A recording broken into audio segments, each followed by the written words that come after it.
రతన్ టాటా అంటే మంచి అభిమానం ఉంది, ఇండియన్ బ్రాండ్స్. సో ఇండియాలో కూడా ఇంత మంచి బ్రాండ్ ఉంది, గర్వంగా ఉన్నాను, దానికి గర్వంగా ఉన్నా. బట్ నా డబ్బులు అయితే పోగొట్టుకుని సిచ్యువేషన్ ఉన్నాను కదా.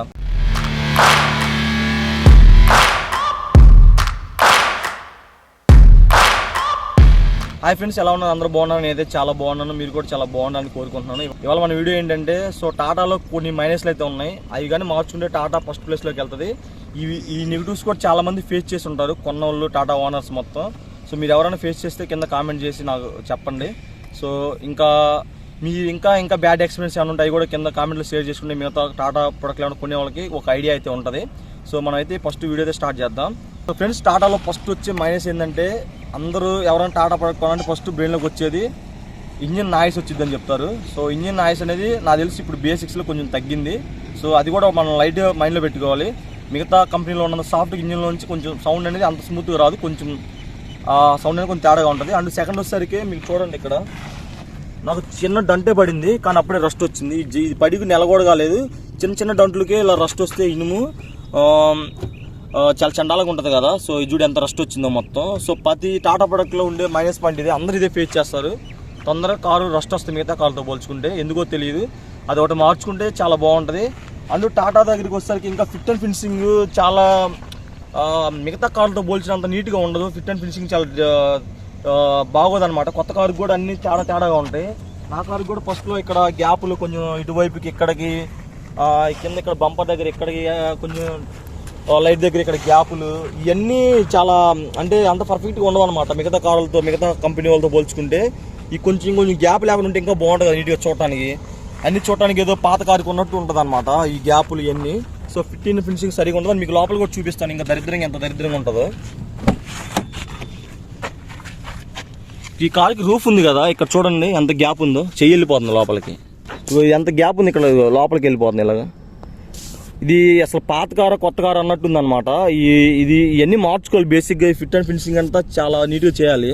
సో ఈ ఫిట్ అండ్ ఫినిషింగ్ కూడా చాలా మార్చుకోవాలి. చూడు ఎంత వరస్ట్గా ఉంది చూడండి, మీరే చూడండి. మనం ఒక 8 lakhs 7 lakhs పెట్టి స్పెండ్ చేసి ఒక కారు కొన్నప్పుడు మినిమం ఇవన్నీ ఉండాలి కదా. ఇది కూడా వరస్ట్. ఇది చూడండి మొత్తం ఎలా పగిలిపోయినాయి మొత్తం.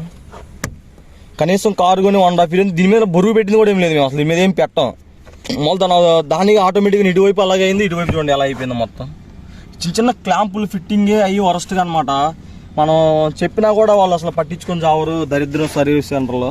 ఇప్పుడు తిరుపతి 2 సార్లు సర్వీస్కి, ఇప్పుడు ఒంగోలు. సో ఇప్పుడు చెప్పాలి ఇలాంటి చేస్తారు చూడాలి. ఇప్పుడు యాక్చువల్గా ఫస్ట్ నుంచి ఫేస్ చేసేది ఏంటంటే, ఇక్కడ నుంచి గాలి లోపలికి వస్తుంది, ఎయిర్ వస్తుంది లోపలికి. అది ఎలా వస్తుందో అర్థం లేదు. వాళ్ళకి ఆల్రెడీ ఒకసారి వార్మ్ చేసాం, ఇలా ఎయిర్ లోపలికి వస్తుంది అని చెప్తే వాళ్ళు ఏమన్నారంటే బిల్డ్లు మార్చలేదో చెప్తున్నారు. అయినా మనకు అనవసరం కదా, మనం డబ్బులు పెట్టినప్పుడు మనకు వస్తువు కరెక్ట్గా ఉండాలి. ఇవి మేజర్ ఇష్యూ వచ్చేసరికి చాలామంది చెప్పేది ఏంటంటే, సర్వీస్ సెంటర్కి వెళ్తే రెస్పాండ్ ఉండదు, సర్వీస్ సెంటర్లో పట్టించుకోరు. సో ఇలాంటి చాలా చెప్తున్నారు. ఆల్రెడీ నేను నిన్న ఫేస్ చేశా. నేను చెప్తాను, చిన్న ఎగ్జాంపుల్ ఒకటి చెప్తా. నేను మా ఊరు నుంచి near by Tata service centres అని గూగుల్లో సెర్చ్ చేశా. గూగుల్లో సెర్చ్ చేసినప్పుడు నేను గుంటూరు అని చూసుకున్నా, పెద్ద సిటీ అది. సో అక్కడ చూస్తే సర్వీస్ సెంటర్ కాల్ నెంబర్ కింద ఇస్తే ఆ నెంబర్ ఎవరికో కలుస్తుంది. అంటే వాళ్ళ సర్వీస్ సెంటర్లో ఎవరి నెంబర్లో ఉన్నాయో కూడా చూసుకునే సిచ్యువేషన్లో వాళ్ళు ఉన్నారనమాట. ఇప్పుడు స్టిల్ నిన్న జరిగింది ఈ 2022లో. ఇప్పుడు నీకు సర్వీస్ సెంటర్ గూగుల్లో కొడితే కనీసం చిన్న బట్టి కొట్టోడు, పల్లి కొట్టోడు కూడా నెంబర్ వస్తుంది.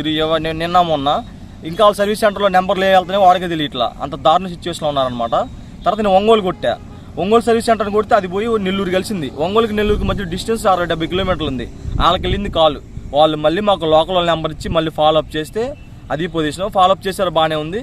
నేను ఆయన మేబీ ఇన్ఛార్జ్ అనుకుంటా ఇక్కడ లోకల్ సర్వీస్ సెంటర్కి. అతను చెప్పాను, మరి నా కారు చిన్న డంట్ ఉందండి, అది చేయాలంటే సరే మీరు నాకు వాట్సాప్లో ఫోటోలు పెట్టను అన్నాడు. ఫోటోలు పెట్టా, దానికి రిప్లై కూడా ఇవ్వలేదు. అది అవుతుందా లేదా ఏంటి పొజిషన్ అనేది మరి కనీసం కాల్ బ్యాక్ చేసి కనీసం మెసేజ్ నేను హాయ్ సార్ అని కూడా పెట్టా, రిప్లై ఇవ్వాలి కదా. అంటే ఒక కారు ఓనర్ పోతే మరి అంత చీప్ వాళ్ళకి. సో అది పొజిషన్. ఎన్ని మార్చుకోకపోతే టాటా ఫ్యూచర్లో కష్టం. ఎన్ని మార్చుకుంటే మాత్రం నెంబర్ 1 పొజిషన్లోకి వెళ్తుంది. ఒకటైతే గుర్తుపెట్టుకోండి, నేను దీన్ని నెగిటివ్గా చెప్పడానికి నేను యాక్చువల్గా ఇందులో మంచి చెడులు 2 చెప్తున్నా టాటాలో. సో నాకు రతన్ టాటా అంటే మంచి అభిమానం ఉంది, ఇండియన్ బ్రాండ్స్. సో ఇండియాలో కూడా ఇంత మంచి బ్రాండ్ ఉంది, గర్వంగా ఉన్నాను, దానికి గర్వంగా ఉన్నా. బట్ నా డబ్బులు అయితే పోగొట్టుకుని సిచ్యువేషన్ ఉన్నాను కదా. సో ఒక షోరూమ్కి టాటా నమ్ముదామని వెళ్ళి ఇప్పుడు ఆ షోరూమ్లో కొనేశారు. జాగూర్ అవి ఉన్నాయి, మీకు అందరూ తెలిసిన ఫారిన్ బ్రాండ్స్ అవన్నీ కొనేసి సో ఇప్పుడు ఓన్ అయినాయి. దానికైతే నేను గర్వంగా ఫీల్ అవుతున్నా. బట్ ఏంటంటే చిన్న మైనస్లు 4-5 మైనస్లు ఉన్నాయి. ఈ అన్ని ఎఫెక్ట్ వల్ల టాటాకి రీసేల్ వాల్యూ ఉండదు. ఎందుకు రీసేల్ వాల్యూ ఉండదంటే స్పేర్స్ దొరకవు. అది మా ఫ్రెండ్ నానో కొన్నాడు, నాను స్పేర్స్ వరకు అమ్మేశాడు, ఎంత 30,000 చీప్గా అమ్మేశాడు. ఇంకా స్పేర్స్ ఎలా దొరకని పెట్టలేనని. అది బాడీ తుప్పు వస్తుంది ఫస్ట్, తర్వాత ఇన్ని ఉంటే నాయిస్ కొంచెం తగ్గితే ఇంకా బెటర్. నా personal feeling. 3 fit and finishing బాగుండాలి. సో ఎవరైనా కారు కొనుక్కున్నప్పుడు పెట్టిన డబ్బులకి లోపల ఇంటీరియర్ అన్నీ బాగుండాలని కోరుకుంటారు. అది సేమ్ అదే పరిస్థితి. తర్వాత సర్వీస్ సెంటర్కి వెళ్తే మంచిగా రిసీవ్ చేసుకోవడం, ఒక మాటే కదా వాళ్ళు అనేది ఏముంది, మంచిగా రిసీవ్ చేసుకుంటే అయిపోయాయి. అది సర్వీస్ వెళ్ళినప్పుడు ప్రాబ్లమ్స్ చెప్పినప్పుడు రీసాల్వ్ చేయడం ఒకటే, అవి చూసుకుంటే బెటర్ అని అభిప్రాయం. ఎన్ని చూసుకుంటే టోటల్గా టాటా బ్రాండ్కి ఇంకా వాల్యూ పెరిగిద్ది. ఫ్యూచర్లో ఇంకా మంచి మంచి పొజిషన్లోకి అచీవ్ చేయాలని టాటా కంపెనీ కోరుకుంటూ నెక్స్ట్ మళ్ళీ ఇంకో మంచి వీడియోతో మీ ముందుకు వస్తాను. నేను చెప్పిన నిజాలు అబద్ధాలు ఒకసారి మీరు కింద కామెంట్ చేయండి. మీరు కూడా ఇలాంటివన్నీ ఫేస్ చేస్తుంటే కామెంట్ సెక్షన్లో కామెంట్ చేయండి. This is Prabhakar signing off. By now.